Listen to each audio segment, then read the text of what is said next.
hates me a lot. I never understood why she hates me this way. I mean, who can hate her own blood? I'm blessing. I had a younger sister called Jessica. Jessica and I didn't share the same surname because we don't share the same fathers. We live with Jessica's father. I have never set eyes on my father. I used to think that my mom hates me because my father left after giving birth to me or something like that. I'm like my mom's slave, and Jessica, she's the favorite daughter. Jessica and my mom are like friends, the best ones. I also dream to have that kind of relationship with my mom, but it seems like she hates me from deep, deep inside her heart. Do all the cooking and cleaning, while her precious daughter don't do anything. She don't even treat me like her sister. She sees me as an outsider, and it's actually hurt. I was a bright student while my sister was a total failure. I was doing third year in the university when my sister was repeating her primary level for the fifth time. So when my sister dropped out of school, I was forced to quit also. They told me I can never be more successful than her precious daughter. One day, I was coming from the market when a car parked in front of me. The guy was so handsome and he looked very rich, but I don't care about his wealth. He asked me out and I agreed. This was my only way out of that prison. After a week, he proposed and we got engaged. God, it was a miracle. I introduced him to my mom and she was so jealous. She even asked him if he wanted to marry me or my younger sister. After the introduction, he sent his people to come and pay my bride price. The date was set and everything was going as planned. I was in my room getting ready to sleep when my sister entered my room and asked me if I think that I will marry the guy. I was still wondering what she meant about that when she stormed out of my room. I prayed and went on to sleep. While sleeping, I started feeling someone struggling me to death. I couldn't wake up. I tried by all means, but I was finding it hard to wake up. I started shouting Jesus and I immediately woke up. What I saw shocked me to death. My mother was standing right beside my bed along with my sister, totally naked. I screamed on top of my voice, but my mom quickly shut me up and said that I will wake my stepfather. I asked her what she wants in my room, and she said she wanted to apologize.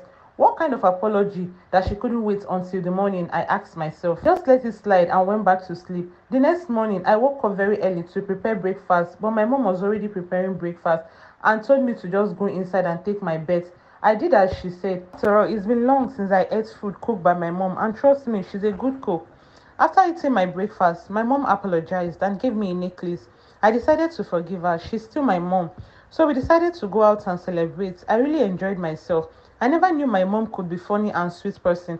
Nah, and she was always harsh to me. When we arrived home, I was really tired, so I took my bath and went to sleep.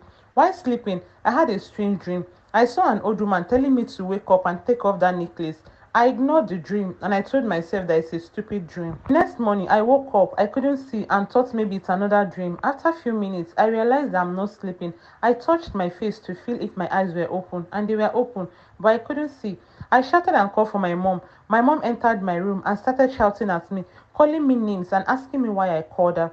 I told her that I can't see. She replied, so, should I kill myself? I was surprised by her response. What changed? We were happy yesterday and she apologized, but she's now acting like her old self. I told her to take her necklace and give it to her precious daughter, but I couldn't find the necklace. I was wearing it before I went to bed, but it's no longer there. I asked my mom to help me look for the necklace. She laughed an evil laugh and said, was I the one who got too blind? I was hurt by her response. I spent the whole day in my room crying. She didn't even sympathize with me. She was so happy enjoying the moment with my sister Jessica. Later that day, my fiancé came to see me.